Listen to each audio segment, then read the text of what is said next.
Hi, folks. This is Ken McCusick, and welcome to another episode of Film Study. It's time for this week's One Last Thing with co-host Slava Cooperstein. Slava, how you doing?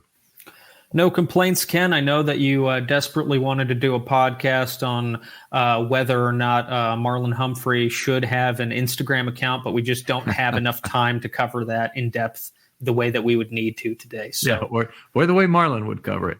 Marlon would cover it in great depth.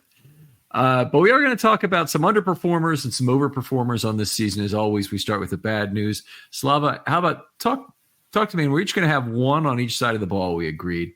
But give me your underperformer on offense for the Ravens so far this year.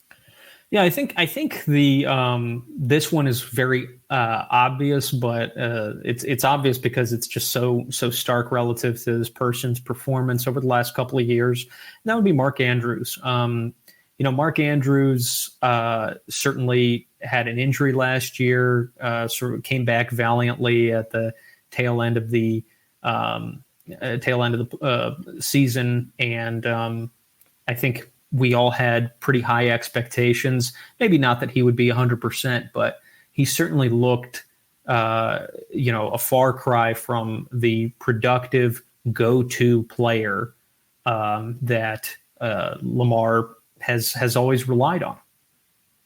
Yeah, frustrating, obviously, the start to the season against Kansas City, lots of bracketing. They really took him out of that game plan. So I'm not too concerned about that one. He was okay versus Las Vegas, where he caught 4 or 5 balls. And then he disappeared again versus Dallas. Primarily, that was him not being on the field. He only played 25% of the snaps. But, they had other blockers who were performing extremely well, which, by the way, is perhaps an underperformance element for Andrews, who'd been the team's best blocking tight end for a while. But Kolar had a good game blocking, and the guy who's been just forklifting opponents these last few weeks is Isaiah Likely. Look at any run to the right side, and you'll see Isaiah Likely just taking people off their feet. Which has really been impressive. So, frustrating for Andrews to start the year. And I know he probably wants to be out there. Obviously didn't really matter this week, but it might matter next week. And he did have the most important target, arguably, the second most important target probably of this last game, which was on the 3-and-out series, where he was targeted down the right seam area for about 10, 15 yards. And Lamar missed him, they did not connect. Let's put it that way. And I'm sure it's been a very frustrating year so far for Mark, not getting the ball as much as he's used to.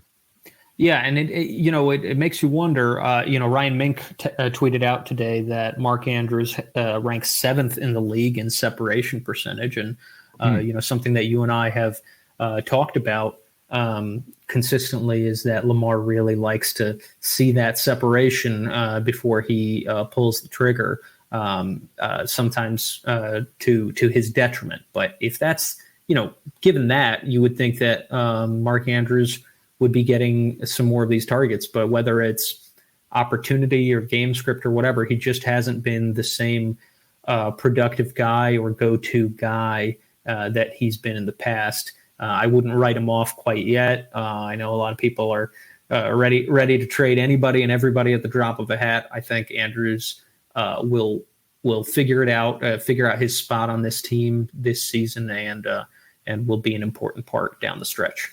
Completely agree, by the way. If there's anybody who'll figure it out, it's Mark Andrews. The next guy that I've got, I don't think he's going to figure it out because I don't think it's on him. I think it's on Todd Monken and other people in the organization, but that's Deontay Hardy. Is expected by me anyway to be more than just a simple return man, but to provide something to the offense. A group that has lost Odell Beckham, so there's some targets to be had there. They've over-relied on Nelson Aguilar last year, who had his career year in a lot of ways with 35 out of 45 catches. Predicting 45 targets for Nelson Aguilar, I mean, I think I would have guessed the over-under was somewhere between 15 and 20 to start the year. And he just became a very significant part of the Ravens receiving game. Well, Hardy, I expected him to come in and really take some target share. I didn't expect any uptick from Tylan Wallace. And so there's some targets to be had out there. But the big ones are taking gadget plays away from Zay Flowers and let him operate down the field. And that was done very well in the second half of last year. The Ravens had Keaton Mitchell for a good portion of that. They, relied on Justice Hill more down there. And we've seen Hardy have 5 total offensive snaps in 3 games. So I am looking ahead, and there's this long desert the Ravens have to go through before Keaton Mitchell's return. I don't know if that's 5 weeks or 10 weeks, or it might be not until the end of the regular season even. They need to have another option, in my opinion, as a gadget player during that time. Yeah, they need to diversify the number, the available targets that targets for players in the passing game, and also these gadget plays. And I think that those are important investments early on in the season, so they can pay dividends down the line when, God forbid, Hardy is playing a more pivotal role in the game due to injury or something like that. So, and it's almost a foregone conclusion, just given the nature of the NFL, the length of the season. And this sort of goes back to how the Ravens seem to have overestimated the importance of the new kickoff return game. Yep. And so, maybe that really drove their investment in Hardy. But if that's all they're going to use him for, really, the return on investment seems almost impossible to sort of realize. So it would behoove them to see what he could provide in the offensive game plan. Yeah, absolutely. Very frustrating. And if it's not Hardy, it could be somebody else, because these guys are not expensive to find. I mean, there are plenty of vet men guys who can provide some of the misdirection that a Hardy could provide, and Zay Flowers they're relying on to provide right now. You could give the role to Tylan Wallace, perhaps. I don't think it's as dangerous a role, but Tylan Wallace could be a runner, and you could be happy that the injury risk associated with it was maybe a little less than it would be with Flowers. I think there are other ways to go, and they really need to figure it out. So we'll see. Another guy who could possibly be the guy is Chris Collier. So he's been, if he's going to come up and be the third offense, a third guy, and he's only going to do that, I think, for 3 weeks of free activations. Get him in there on offense in a pony backfield for just a couple plays. Doesn't have to be for more than that, just a couple plays, and run him on jet motion and let him keep the ball once and see what he can do in the open field doing that. I think that'd be a very interesting thing to try. And if they're not going to try it with Hardy, I want to see him try it with somebody. Worth showing it on the tape, if nothing else. Yeah. All right, let's move over to the defense. So who's your underperformer on defense? Yeah, so my underperformer on defense, I'm going to have to sort of heavily caveat this, but that's Roquan Smith. It's sort of funny to say 3 games in, a middle linebacker who's already gotten an interception, which is pretty impressive against Patrick Mahomes, to say that he's underperforming. I think there are a couple of reasons that he ends up on this list. First, the expectations for Roquan are sky high. They're commensurate with the large contract that he's playing on, with the level of play and the amount that he elevated the defense in years past. We have high expectations and for him, and it's understandable why we do.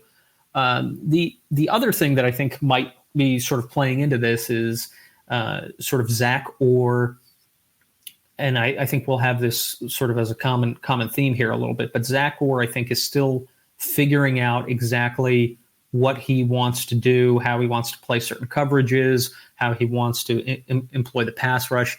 And it's very, very early days for Zach Orr. So I think that Roquan is one of the players who most has to compensate for a sort of coaching communication to players that maybe isn't completely a well-oiled machine just yet. And I think that that so much of that is on Roquan that his game is suffering a little bit because of it. I'll give you another possible reason for Roquan's what I would consider a fairly minor decline. And like Andrews, I think he's going to figure it out and be right back. But if the comparable player is CJ Mosley in his last years with the Ravens, there's all kinds of crap going on there by people who frankly just don't understand football about how CJ Mosley was a terrible coverage player. CJ Mosley was a very good coverage linebacker. And, in his very final play for the Ravens during the regular season, he, of course, intercepted the ball on 4th and 10 that put the Ravens in the playoffs against the Browns. But he clearly had been a little bit hurt by the comments because he says maybe this will shut up some of the, I'm paraphrasing, some of the people talking about my coverage skills kind of thing. That wasn't the case. The case is when all the players around you are better, number one, in the secondary, you automatically become a target. So the Ravens, their weakness is between level 2 and level 3 in the middle of the field. That was exceptionally true with Patrick Queen there. Their areas of responsibility would overlap. So when you've got a Patrick Queen, and now when you've got a Trenton Simpson to a lesser degree, this is a problem for Simpson, the defensive coordinator wants to use him to rush the passer. And he knows, well, okay, Roquan is a C pass coverage guy or a C plus pass coverage guy, but my other guy is a D or D minus pass coverage guy. I've got to use him rushing the passer. And so I don't really believe that Simpson, by the way, is quite that bad, but Malik Harrison is. Malik Harrison is not up to the coverage responsibilities of the position, and they had to find a role. So because Roquan is so versatile in terms of what he can do for you, rushing the passer, dropping to cover, run defense, leading the defense to be in the proper gaps, play after play after play. I think he actually hurts himself by being forced into a role that is not good for him because it is worse for somebody else. I totally agree. And you're right about, in particular about Trenton Simpson. I mean, I think Roquan is a big part of why Trenton Simpson has looked as good as he has. And with Trenton Simpson sort of exceeding maybe the expectations and have made some splash plays that he has so far, that just almost casts even more of a negative light on Roquan's play, which certainly hasn't been bad. It's just where, our expectations are sky high. I think that as the defense continues to evolve and the players continue to learn, that we'll see the Roquan of old fairly shortly. All right, fair enough. I'll move on and talk about Marcus Williams, who I think has been a disappointment to date. I don't think that a lot of people would disagree on this one. The Ravens really need him erasing some routes on the back end that probably showed up more than anything. Well, it showed up in the last minutes against Dallas in the final 10 minutes against Dallas, but also showed up in the second half against Las Vegas, where they really needed him to bracket Devontae Adams or bracket Bowers and be in a position where they're taking away those players. And by the way, you don't have to take them away the same way every play. If you do that, it might not work. They might actually find the other receiver that can help them. You need to be willing to change that up. Some of that is on Zach Orr for not calling coverages in that way. But then I look at the Dallas game, and the touchdown with Tolbert is wide open to make it 28-18. That's Marcus Williams not being on his assignment correctly. So he needs to come back. He's another player. I have really high expectations and probably belief also that he will come back and make good. But this is also a pivotal year for him. He has got to play well, or he's among the names the Ravens need to consider, along with Mark Andrews, along with Marlon Humphrey, which I think his name may be off the table at this point, for cuts for next year, because they are way short on cap and they need to figure out how to find money. They've got big signings coming up, potentially Kyle Hamilton at the end of this year. They have Linderbaum probably 1 year removed. They were in the same draft, but of course, because Kyle Linderbaum is the one that's going to be first. Tyler Linderbaum is going to be the one who's first because his fifth-year option is not affordable. So Kyle Hamilton, they may wait on. But they have to anyway. They have money they've got to spend this offseason, and they're going to need to figure out how to fund that. And it's not going to be a pretty year for going to free agency, I can tell you that.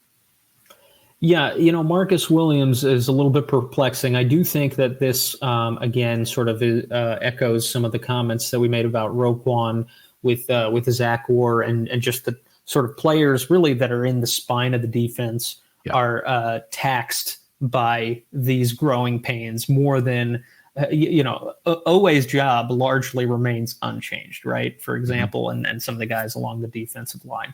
So I think there is an allowance for that. But even last year, when Marcus Williams was injured and playing through injury for much of the year, playing with one arm, he still made some really incredible instinctive pass defenses, right? I mean, it was unfortunate. His run defense was left a lot to be desired because of that same injury.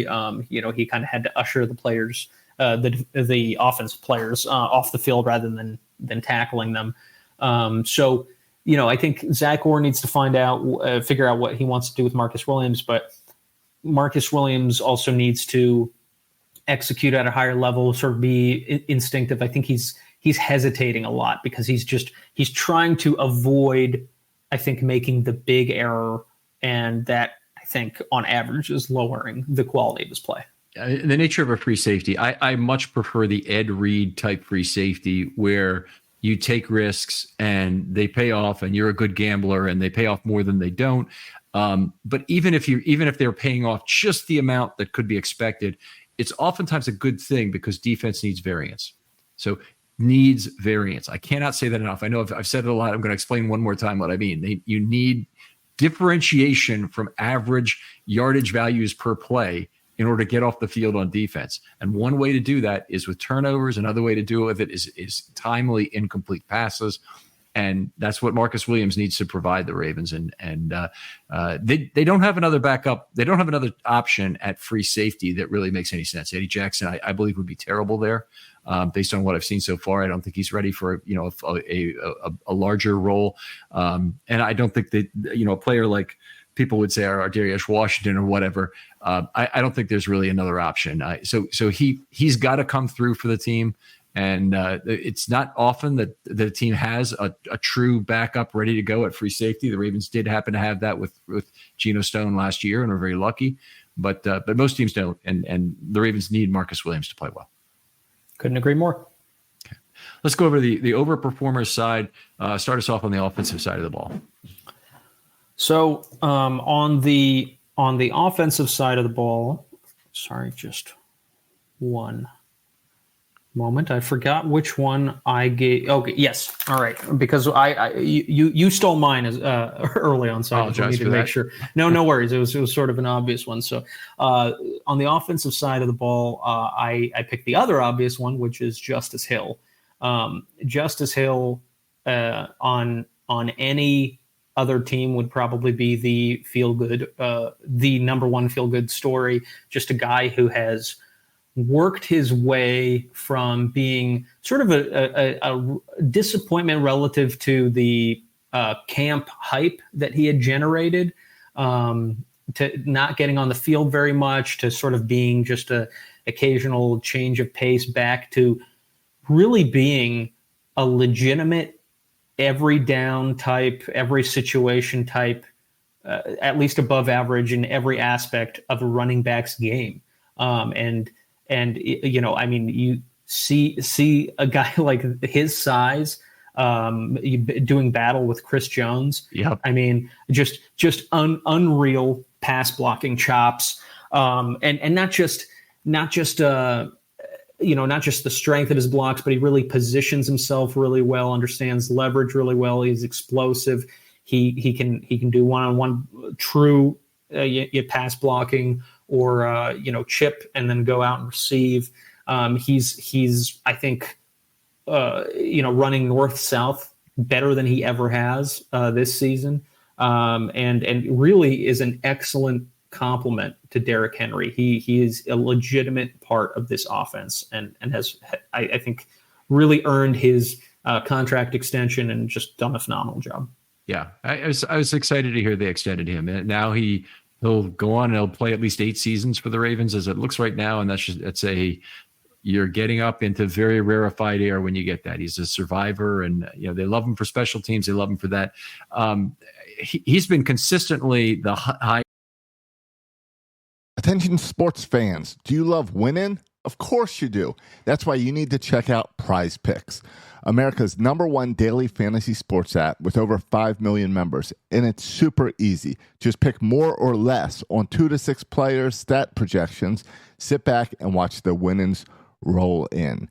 How about a guaranteed win every week in September? Yep, just one Caleb Williams passing yard gets you a win each football weekend this month. That's 4 weeks of easy W's. But don't sleep on it. This deal vanishes when September ends. But wait, there's more. Worried about injuries ruining your lineup? Relax. Prize Picks is the only real money daily fantasy platform with an injury insurance policy. If your player leaves the game in the first half and doesn't return, your lineup stays in play. No more stressing over those unexpected injuries.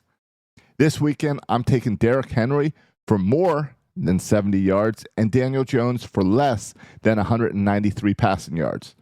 2 picks that I feel great about. And the best part is you can win up to 100 times your money with just 4 correct picks. So what are you waiting for? Download the Prize Pick app today and use the code RAVENS to get $50 instantly when you play just $5. That's right, $50 free just for giving it a shot. More winning, less stressing. Prize Picks is where the fun begins. Yes, utilize set and chip blocker on the Ravens. He's in there on a lot of passing downs. He's done a lot of set blocking this year, which means he stays in and he's not just throwing himself into the ribs of a defensive end and going after a pass, which can be useful. All his metrics in terms of touching the football are fantastic. You know, he's got almost 7 yards per target, which is good for a running back, and had a couple of big downs on that first drive against Kansas City to reverse the tide of the illegal formation crusade that was going on against Ronnie Stanley at that point. Thank goodness, because that would have really looked bad for the NFL if the Ravens hadn't scored on that drive.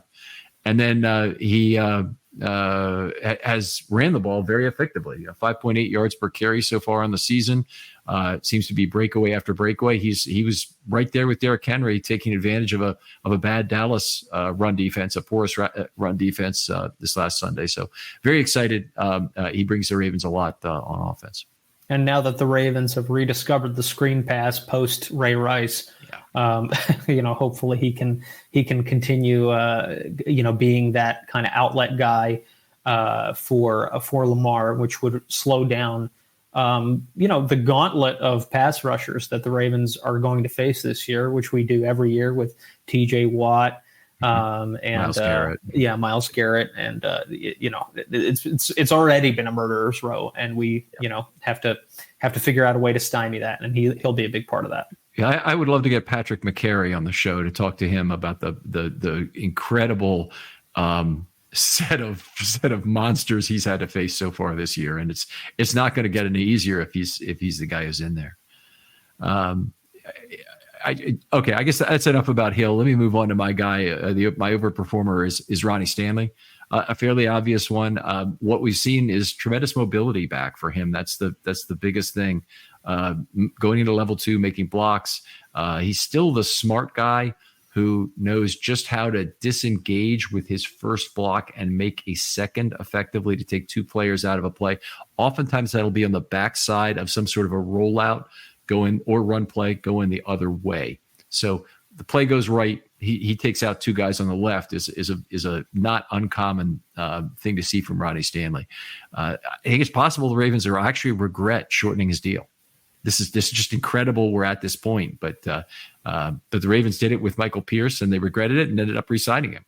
And that's a great problem, right? It's great. Yeah, it's a great problem. Yeah, I mean, certainly we wouldn't want him to play poorly this year just because we shortened his deal. You wouldn't want that. But, exactly. But it'd be very interesting. The Ravens may try and re-sign him because it's going to be very difficult to replace a left tackle, and that will be the big question money-wise, and why they need to make tough cuts this next year is that they're going to have to try and re-sign a player like Ronnie Stanley in addition to those big extensions on rookie deals that are coming up. But they have, they're going to have to make a decision on this. Another one is Odafe Oweh. They're going to need to decide how to deal with him in terms of an extension. But Ronnie Stanley, if there's not a cheap way, and there's not a contract that's 3 years, $90 million out there for him, maybe it's 3 years for $55 million with the Ravens. I think I'd be excited about that right now. I think that's the level at which I'd say, yeah, let's do it. And you know what? I don't know how important this is to Ronnie, so I'm not going to speak for him because he might be able to make $10 million more somewhere else. And I think if it's any more than that, he's certainly going for the money. But Ronnie Stanley is very beloved in this community, and I would love for him to make the Ravens Ring of Honor. And then that with that comes a host of future connections to the team that are really nice. And it's not worth $10 million probably. It's not worth $10 million of my dollars. If you have more money, maybe you feel differently about how to price that thing. But Ronnie has the Quan here in town, as they put it in, what was the movie? Jerry Maguire, right? Yeah, I think so. Yeah. So in this town, I'd really love to see him stay around. 3-year contract, he's in the Ravens Ring of Honor if he does that. Absolutely. I would love to see, I would love it if they put a GPS on him. I want to see how much he runs relative to any offensive tackle in the league, because it looks like he's out there sprinting and just a monster, just looking for people to destroy. I mean, he almost like he wants to take all the bad juju that's come his way over the past couple of years and just redirect it outwards. I mean, he's playing with a, intensity, a vengeance, a ferocity that, I couldn't have foreseen. I mean, even in my sort of wildest hopes, like I think that I would have hoped for, I wish he was, 85 to 90% the guy that he was. And I mean, he literally looks like he signed that, massive contract extension yesterday, and is just constantly involved in massive plays, just looking for work downfield. Really, really excellent to see. Yeah, it's been unfortunate that he's been at the vortex of some of the really bad calls that have gone against the Ravens this year. So the 3 illegal formations, he got hit. Well, there were actually 4, 1 went to McCary and 3 to him. Complete garbage. The one offensive holding call, complete phantom play. It's actually really hurt his score, but it's every one of his penalties was crap this year. Yeah. And I don't want to be a whiner about penalties, but the Ravens have got to start getting some equity in that area. And I don't know how they do it, but they are 32nd in the National Football League in net penalty yards. Some of that is their problem, but they're 51 yards behind number 31. 51 yards behind number 31. I mean, Andy Reid, after the game, he was saying, "I'm really glad we didn't go first because I feel like they would have made, So it's not as if this is the something that just local Baltimore media is talking about. It's unfortunate that it is sort of really impacting how he may grade out and how people have viewed his game. But if you really look at like what he's doing on a per snap basis, I have no concern about Ronnie Stanley's game whatsoever, which is an amazing thing to get to say in 2024. Yeah. Let's move over to the defense. Who's your guy? My overperformer on defense is Kyle Van Noy. Kyle Van Noy had a great year last year, certainly, and I think that most of us sort of considered his results last year as sort of like the 80th percentile kind of result from what we could have expected to get from him, given his age, the fact that he was incorporated into the team, signed to the team.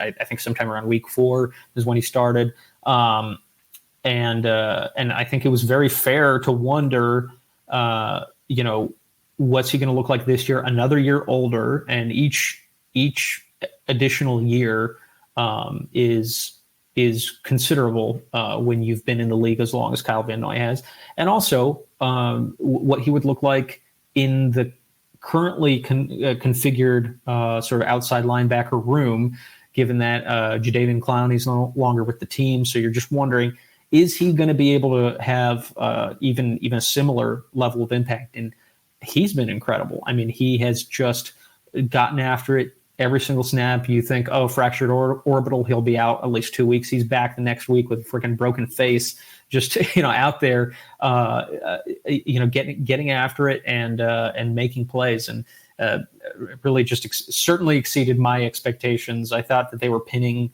way too many hopes on Kyle Van Noy, but he has delivered. Yeah, he certainly has. I thought he would come back with that disco bondage mask thing that James McCann's had to wear, but that hasn't had to happen. So anyway, it's an easy choice. It really is. He's played great. I really got to give Chuck Smith a lot of credit because so many Ravens pass rushers are so dramatically improved over the course of the last 2 years in terms of what they're doing. Van Noy is having the best pass rush stretch of his career in his time with the Ravens. This is a complete outlier from the rest. He's been a decent pass rusher. He had 20 sacks for the previous 4 seasons before he came to Baltimore, but not like he's been now, obviously. So that's been very special. And he's got a bodacious spin move, which is not something you normally associate. Well, necessarily anyway, with a Sam linebacker. That's usually a rush linebacker who really hones something like that and has it ready to go. And we've seen it from Oweh too. With the interior guys, how they place their hands creates all sorts of problems and compression on the inside. But Chuck Smith has really been worth whatever money they've spent on him.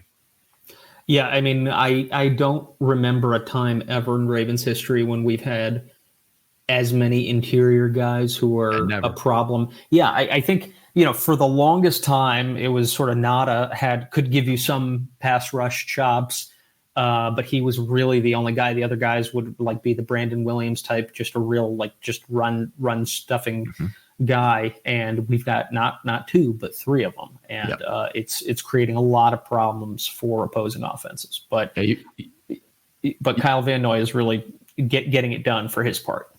You have to go back a long time to find the Ravens with that kind of interior pass rush. And even in the years of Adams and Siragusa, they really were de-emphasizing the use of interior linemen on passing downs. Adams would often be the one guy who was out there on third down, but Rob Burnett also would sometimes move in and play kind of a slant nose on third down. They really didn't depend on their interior pass rushers to do all that much, even for the 2000 Ravens. So it's a remarkable group right now, and we're enjoy it while it's here because it will not last. Briefly, when Jernigan, right before he got his contract, I think that was the one kind of blip, and that didn't even. I don't think he really even came on right away. That was probably the latter half of the season, and then he got his contract. And then at that same time, they had Pernell McPhee on the inside too, and that was very dominant. Pernell McPhee completely underappreciated for what he did for that 2014 pass rush, but he was a special cat too. Let me move on. My guy on defense is Ardarius Washington. He just absolutely played fantastic against Dallas. He played extremely well in very limited duty previous to that. There's so much going on here in that Dallas game. You have a team that actually is blowing a lead while Washington is playing some fantastic football, and the Ravens are really benefiting from being in a dime package. So they did a fair amount of dime during the first half. They stopped some drives that way. They de-emphasized Trenton Simpson's role, got him into a role where he's been very effective, more focused, and playing mostly first and second down. And then they went with Kyle Hamilton at the dime back, Ardarius Washington at slot corner, and Humphrey on the outside. Now, they could have moved Humphrey into slot, but Wiggins was playing really poorly. So Washington is really the guy. And I think, Washington, I don't know what the guy has to do to win a permanent job, but if that game didn't do it, I don't know what will. He's now been targeted 9 times on the season for a total of 27 yards. He can fill in at other spots, and maybe the versatility, hurts him like it hurts Patrick McCary, say, on the offensive side. The only TD he gave up was that touchdown to Tolbert on that back shoulder throw. Very difficult to defend. I don't think any of the other Ravens corners would have been able to do it either. Right now, when Arthur Maulet comes back, I don't know that he has a job on this defense. I mean, what it really allows the Ravens to do is be very patient with Maulet's injury and kind of delay, and then they'll at some point they'll say we're activating him, and I'm sure they'll have injuries at some point this season that they'll actually need him. But Ardarius Washington will give them the value to move back. One other thing about Ardarius, I really need to say, I was very down on his ability to play the split safety role because of his tackling ability. The way he drove through the middle of the body of Ferguson this last week. Huge tight end for Dallas, a guy who weighs 245 or something, 60 pounds more than Ardarius does, if not more. I no longer have that real fear. I think he could handle that spot from the tackling perspective. And I think already he's shown some instincts perspective to be in the right place at the right time.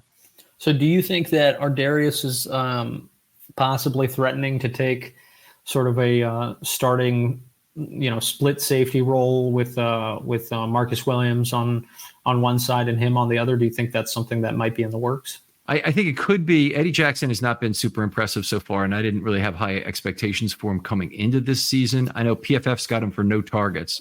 When you see that number posted, that's a intentionally low number by the way PFF does it. Is they give most targets that are between level 2 and 3 to the linebacker. So if you look at another site, they'll have a different target number, and it'll always be higher for safeties.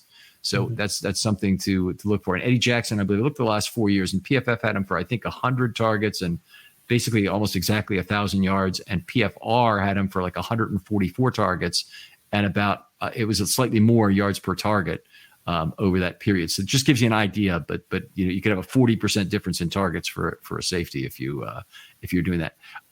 Eddie, it's not like he's made 0 plays on the year, but I'm not impressed with his per play productivity so far. So I think it's possible.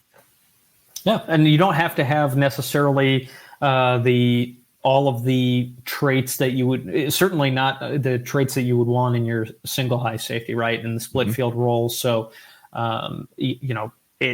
he definitely, Ardarius is sort of, I have not yet seen a play where he sort of looked lost out there or out of position.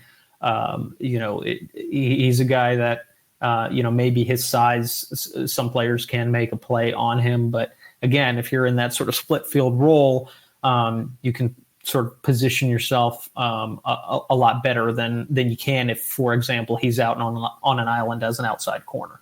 Yeah, he plays way bigger than he was. And you watch what he did to CD Lamb in this last game was very impressive in terms of, basically stripping him top to bottom of one pass and just being in his hip pocket. Cooks, I think it was Cooks, who had to pull him down basically using a horse collar tackle to avoid an interception. Great play, in position, ready to do it. All right, always fun doing this show with you, Slava. Did we want to talk through some honorable mentions who or do you think we're good? I'm always game, Ken. I mean, I think we could just briefly cover, Kyle Hamilton is somebody that you and I both discussed, could have possibly made the disappointing list. The reason that he didn't, I think, was largely because game 3, he looked every bit as dominant as he did for much of last season.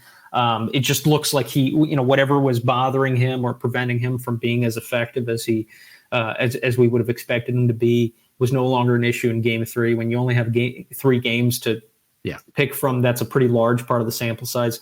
So I think that we're both satisfied that he's going to continue to be the Kyle Hamilton that we know. And somebody like Marlon Humphrey, we didn't put him on the overperformers because he's had a great year. He's allowing about 4 yards per target, just slightly over. But he's had a lot of targets too. So it's nice to, when you're allowing that few yards per target, you want to have as many targets as possible. But expectations were so sky high for him from me watching him all summer. He was the Ravens' best player in camp.